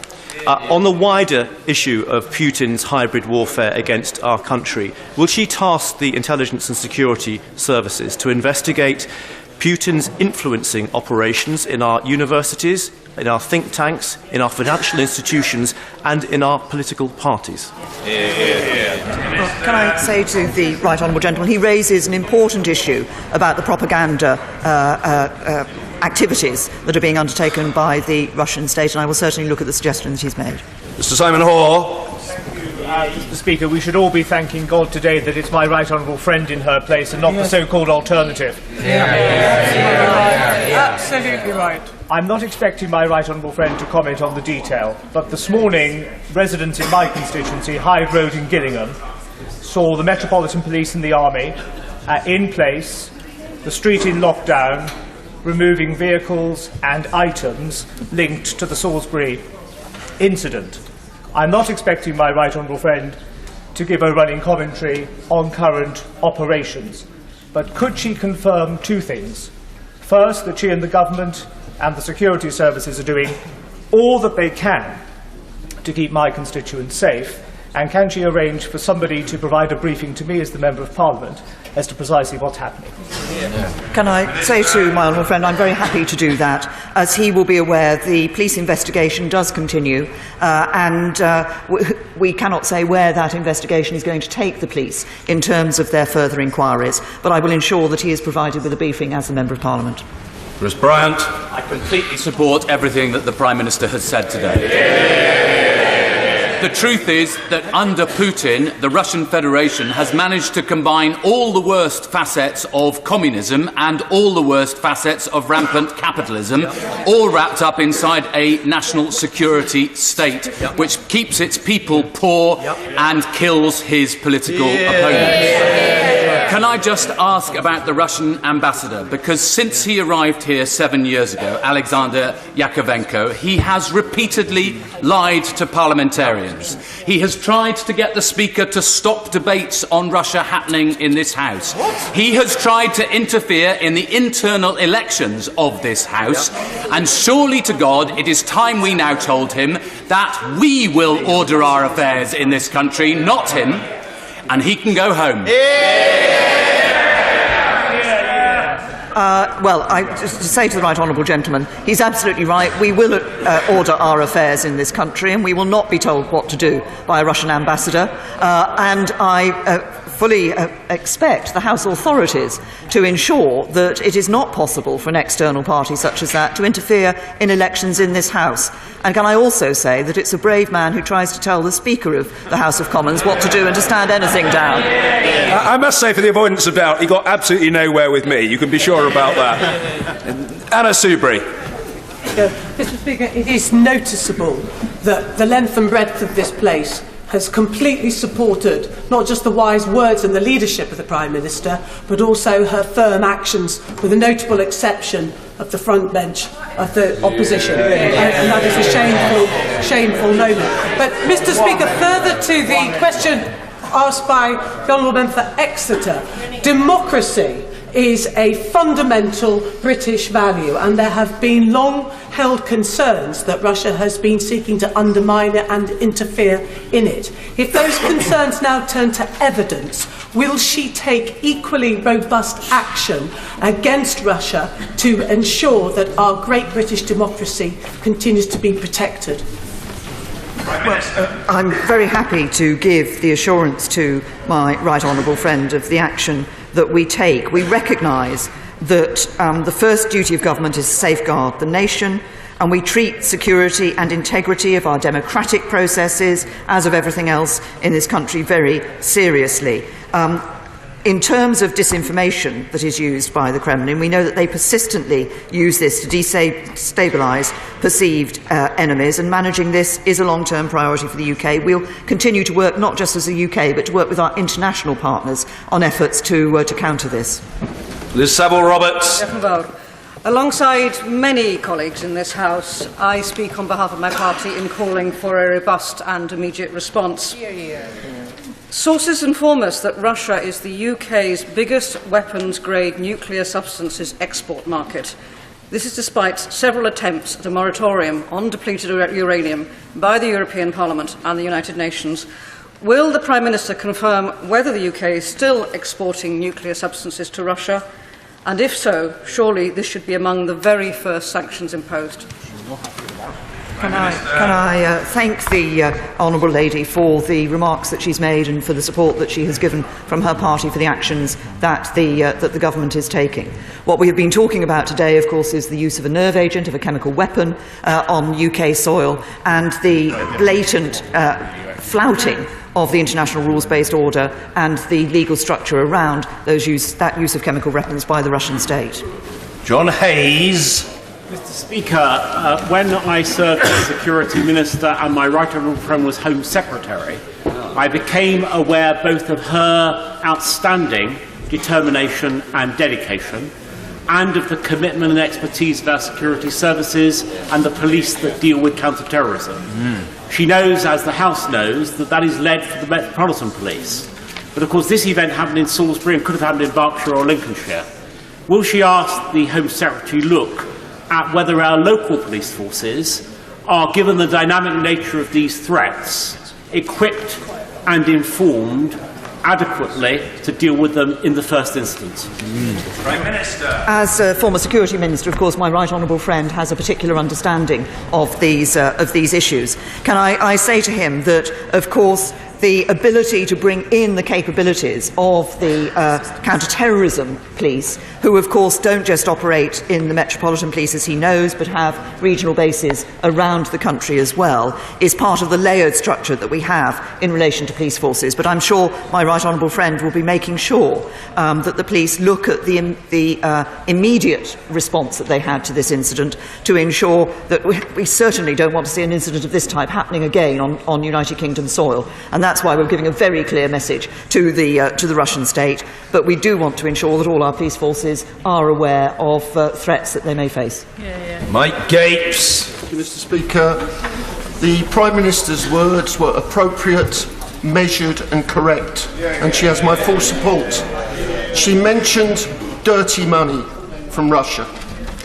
Can she look again at the role of the tax havens internationally, including those in British overseas territories and Crown dependencies? I thank the honourable gentleman for his remarks. Can I say to him that, as he knows, we have been taking a number of measures in relation to financial activities in the British overseas territories and dependencies, and we continue to press on those. And of course, we have enhanced our ability to deal with these issues here in relation to economic crime through the formation of the National Economic Crime Centre, which I'm pleased to say, obviously having formed the National Crime Agency, we have now set up that National Economic Crime Centre as part of the NCA, which brings a number of capabilities together to deal with these issues. Robert Halfon. Thank you, Mr. Speaker. My constituents of Harlow will strongly, I think, be reassured by the way you are guarding the nation's security. Could I ask my honourable friend to condemn the remarks of President Putin, who attacked Jews and other nations for the meddling in the United States elections? And could I ask her, given that she's also said about possible rogue use of these chemical weapons, what is the prospect of such chemical weapons ending up in the hand of extreme Islamists? Can I say to my honourable friend, first of all, I also condemn the remarks that he has referred to that were made in relation to certain communities in the United States. Can I say to my honourable friend, in relation to the second part of his question, what we are talking about here is a nerve agent that was developed as part of a chemical weapons programme by the Russian state, and I think that will give him a clear message in relation to this. Derek Twigg. Thank you, Mr. Speaker. Can I fully support what the Prime Minister said in the statement and also for the actions she outlined today? Mr. Speaker, can I ask the Prime Minister this? I have some concerns about whether we have in place a proper strategy to combat chemical weapons attacks against this country, and particularly these small-tail attacks. And it's joined up with both security services, governments and the armed forces. Could the Prime Minister give me some reassurance or tell me whether actually work is continuing to improve that? Yes, well, we do have, obviously this is an issue that we do look at, and we do have a strategy in place, but we will of course ensure, given what has happened, we will review that, we will look again to make sure that we have the best possible opportunity to ensure that this cannot happen again. Mr. Crispin Blunt.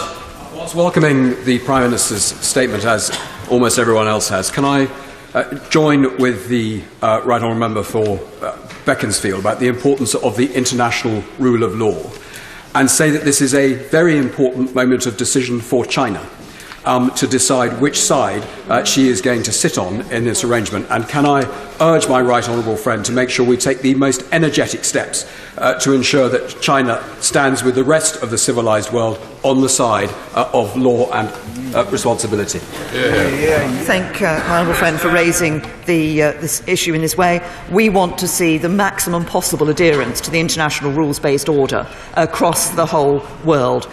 In different contexts, this is a matter that I raised when I was in China recently.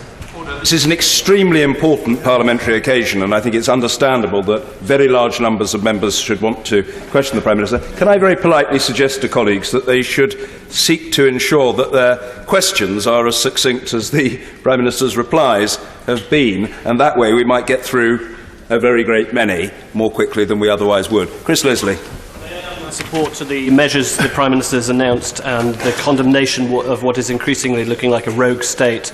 On this question of the integrity of the United Nations Security Council, we must now begin to talk about reform. Russia cannot be allowed to simply sit pretty, thumbing its nose at the rest of the world community and feeling it is immune from the rule of law internationally. Will she initiate that sort of reform discussion with the General Secretary?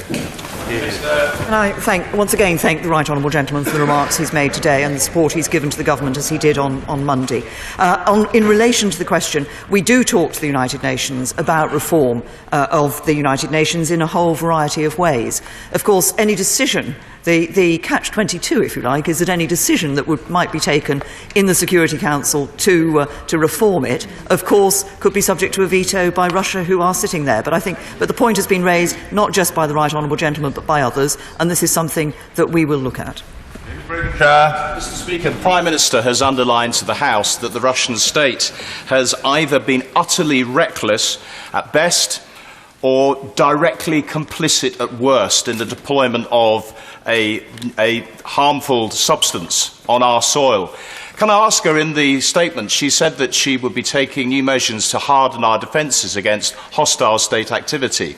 With that in mind, will she ensure that appropriate balance is provided between counter-terrorism and counter-espionage to ensure that our excellent security and intelligence agencies are appropriately focused to combat and directly disrupt those who would cause harm in our country?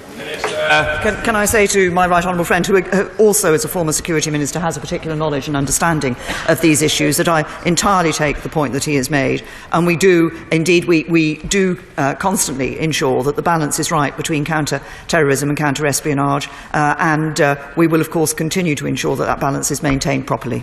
Pat McFadden. Thank you. Responding with strength and resolve when your country is under threat is an essential component of political leadership. There is a Labour tradition that understands that, and it has been understood by Prime Ministers of all parties who have stood at that dispatch box.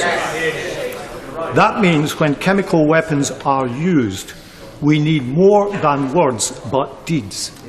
And can I ask the Prime Minister then what more she can do to enhance our solidarity with her allies, particularly at a time when there are nationalist forces trying to drive wedges between democratic countries, some of those forces backed and supported by the Russians themselves?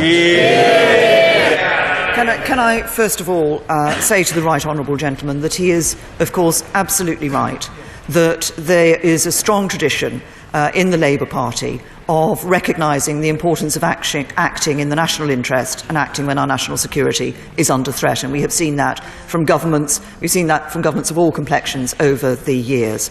In relation to the point about the international activity and the deeds that we need to take, it is right. We will be continuing to talk. We have been speaking to our allies even before this event took place, about the ways in which we could deal and address some of the activities and actions that Russia is taking across the continent of Europe and elsewhere. But we will, of course, redouble those efforts now. John Whittingdale. Does my right friend agree that one of the best assets we have against Russian disinformation and propaganda is the BBC World Service? Will she look at ways in which we can extend the reach of the World Service, perhaps by incorporating world television? And does she also agree that we need to be very careful not to give any pretext, however unjustified, for the Russians to take action against BBC and other free media outlets? I would hope that the Russian state would be prepared to accept the importance of free media. Sadly, from one or two things that we heard last night, that may not continue. That may not be the case. But my right honourable friend is right that the broadcasting of the BBC, of the World Service, is an important element of the reach that the United Kingdom can have, but it's an important part of actually helping those people who believe in democracy and the rule of law and free speech and expression to have an outlet which is doing just that.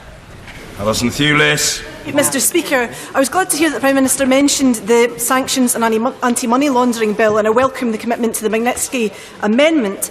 But she will understand that many opaque SLPs and LLPs are engaged in money laundering from Russia via Azerbaijan, Georgia and the Ukraine through this country. Will she speak to Cabinet colleagues and also look at bringing forward amendments to the Sanctions and Anti-Money Laundering Bill to tackle these corrupt elites, as she put it? Because money laundering is happening via Companies House at the moment. I think we got the thrust of it. I say to the Honourable Lady that the question of money laundering is one that we do take very seriously. We have been working for some time now, both with law enforcement but also with the financial sector, on ways in which we can improve the action that we're taking against money laundering. And this is one of the things that I expect the National Economic Crime Centre to be looking at very closely. Mr Stephen Crabb. Thank you, Mr Speaker. I strongly welcome the action that my right honourable friend has announced today. One way that Russia seeks to extend its influence in Europe is by building relationships of energy dependence. Is my right honourable friend aware that recently Britain has started to receive shipments of liquefied natural gas, but does she agree with me that Britain shouldn't provide a market for Russian gas? If we do need to bring in extra LNG imports, then we have allies like Qatar, Malaysia, Australia, who are more than willing to sell it to us. Can I reassure my right honourable friend that when we are looking to our gas supplies, we are indeed looking to other countries? Varen Coker.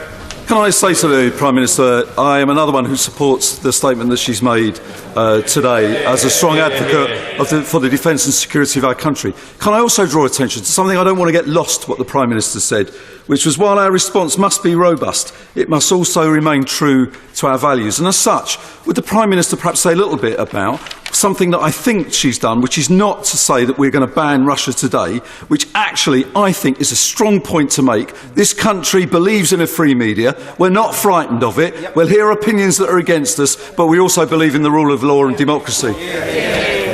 Right honourable gentleman is right. We do believe in the rule of law and democracy, and we do believe in free media. Of course, the question of the status of Russia today in broadcasting in the United Kingdom is not a matter for the government. It is a matter for the independent Ofcom to consider. Richard Graham. The Prime Minister was absolutely right to say that our argument is not with the Russian people, but with the Russian state that has sponsored murder on our streets. Today we've heard absolute solidarity from across the Western world and most political parties. But what statement of support has my right honourable friend received from the one political party which gives unequivocal 100% backing for the leader of the opposition, the Communist Party of Great Britain? I have to say to my honourable friend, I don't believe I have received any such statement from the Communist Party of Great Britain, although I did notice that I think a matter of 1 or 2 weeks ago they did say that they weren't going to be standing candidates against where the Labour Party was standing, and that they now felt more comfortable in working with the Labour Party. Sir Edward Davey. Strongly welcome the Prime Minister's statement, but urge her to go further and, like others, use energy policy as a new way of tackling this Russian threat. While there are significant British energy interests in Russia, and we all acknowledge that, can she confirm that Putin's military and intelligence assets are primarily funded by the sale of Russian fossil fuels? Can I therefore commend her to look at the EU's energy security strategy, which is largely written in London and is reducing Europe's dependency on Russian fossil fuels? The point that the right honourable gentleman makes, which has been made by other members across the House, is about the extent to which Russia uses its energy as a means to influence and to have an impact on those countries that are in receipt of it, and also the finances that it provides from what is an important one. And I can assure him that as we will be continuing to discuss with the European Union not just our energy security, but that wider energy security issue. Many members of this and the other House are members of multilateral parliamentary organisations.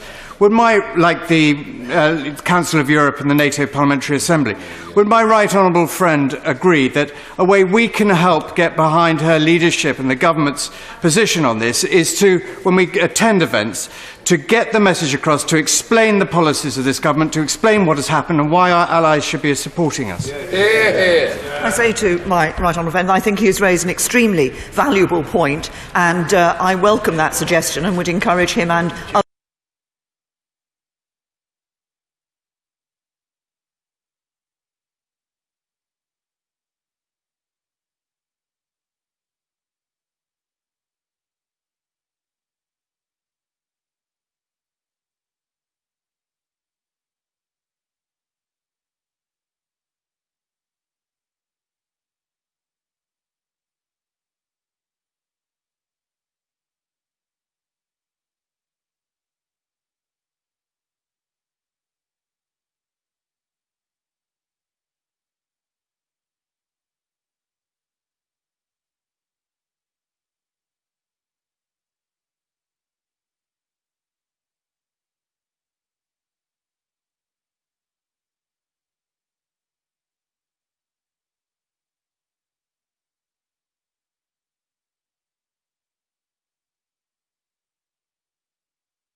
House to speak as one for the nation, and she will be reassured to hear that a clear majority of Labour MPs, alongside the leaders of every other party, support the firm stance which she is taking. Can I ask, is she prepared that this situation will probably get more difficult before it gets better?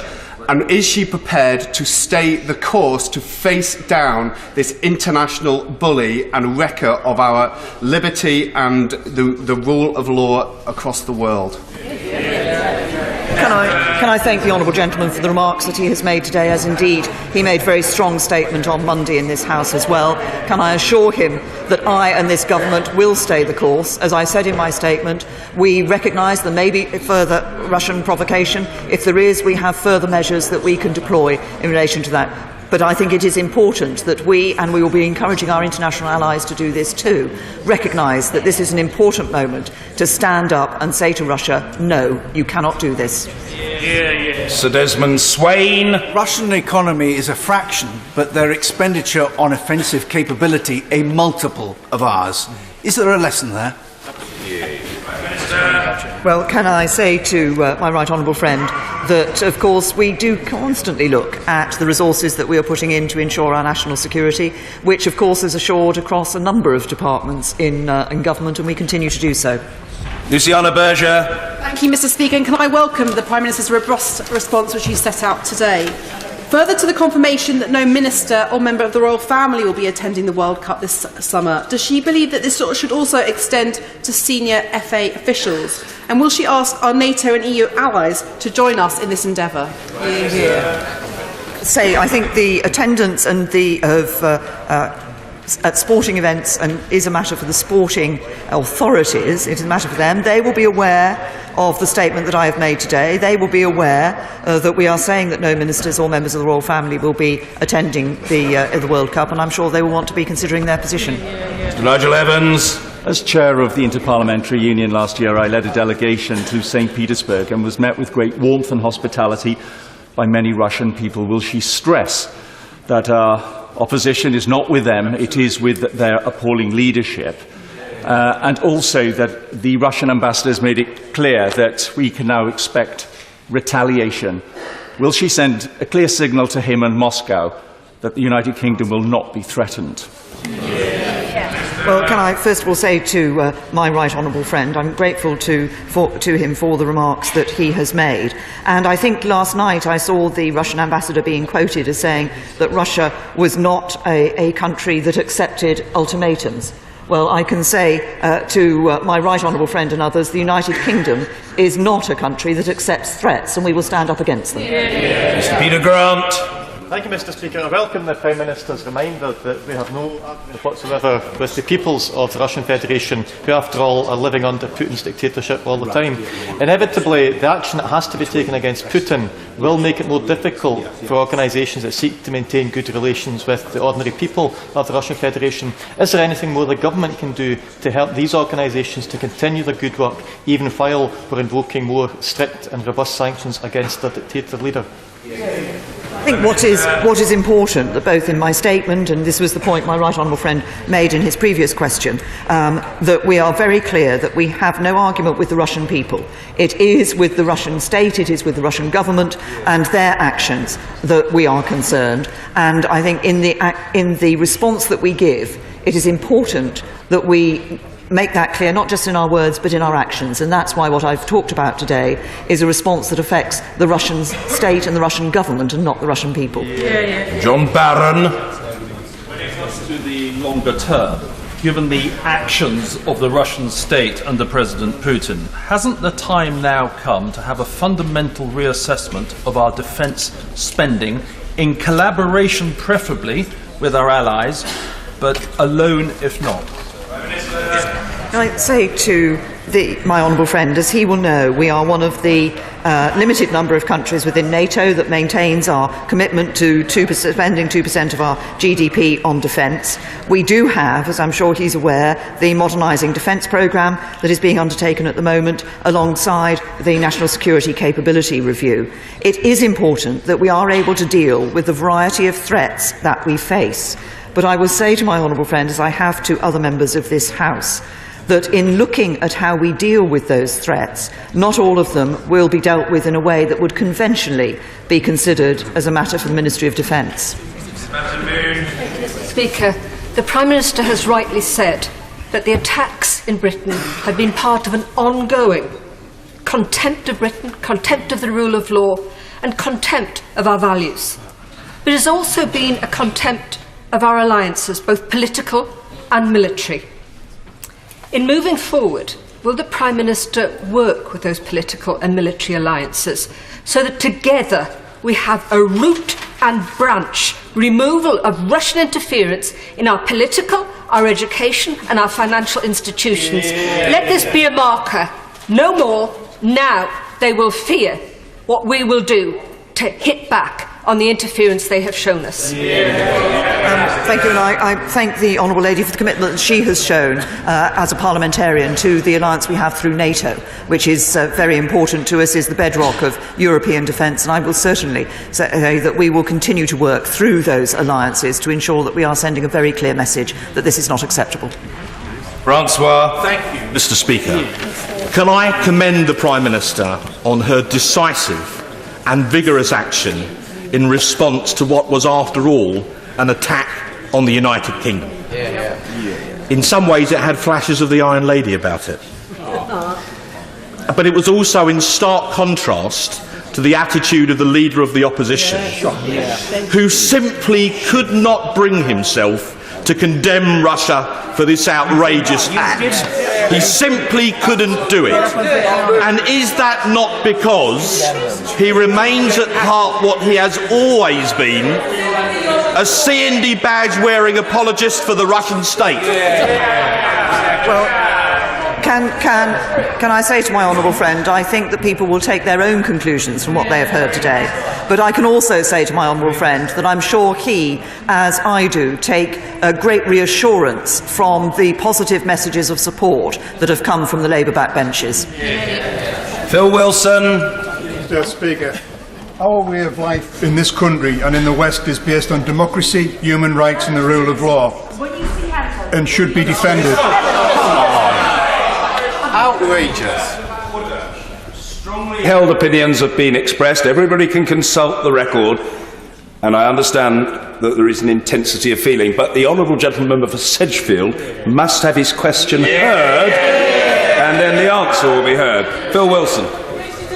Our way of life in this country and in the West is based on human rights, democracy and the rule of law, and should be defended. And that's why the Prime Minister is right to bring forward these sanctions against the state. that a state that doesn't actually believe in those principles? Can the Prime Minister give a commitment to come back to the House if she feels the need for further consideration of sanctions should be made? The honourable gentleman has raised an important point. I did say in my statement that we had further measures that we might wish to deploy if we were subject to further Russian provocation. And of course, if we choose to do so, I will come back to this House. Sir Christopher Chope. Mr. Speaker, does my right honourable friend accept that the actions of the Russian Federation are totally incompatible with membership of the Council of Europe, which believes in democracy, human rights and the rule of law? Will my right honourable friend therefore ensure that we can expel Russia from the Council of Europe as a reprisal, because its continuing membership of the Council of Europe seems to fly in the face of our commitment to those important values? My honourable friend has raised an important point. Can I simply say to him, I don't think it's within the hands only of the United Kingdom to expel Russia from the Council of Europe, but as he will have heard our right honourable friend, the member for Newbury, making the point that members of this House who are members of such multilateral groupings should, I think, be making every effort to make the point about the illegitimate activity that has been undertaken by Russia. Emma Reynolds.